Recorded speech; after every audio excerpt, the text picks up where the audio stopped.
नमस्ते नमस्ते म यतिखेर चाहिँ सुनसरी गाउँपालिका वार्ड नम्बर 4 घोगामा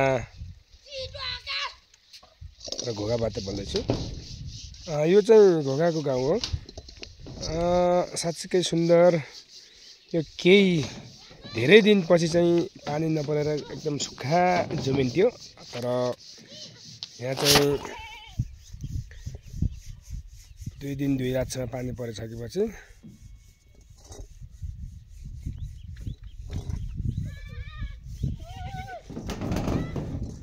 त्यो चाहिँ साकिनाको गाउँ हो है। पारेका त्यो ठाउँहरू साँच्चै दृश्य लगाउन गर्न लागेको छ।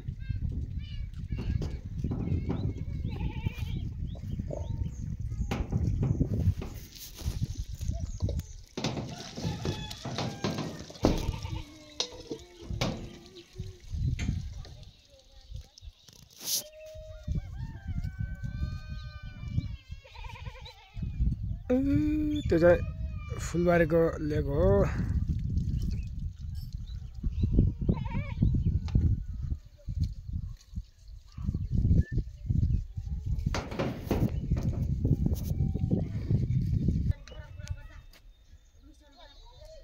त्यो त झिन्जाको स्कुल है। त्यो यतिखेर 4 कोठे बिल्डिङ बनिरहेको छ त्यो शौचालयको नजिकमा।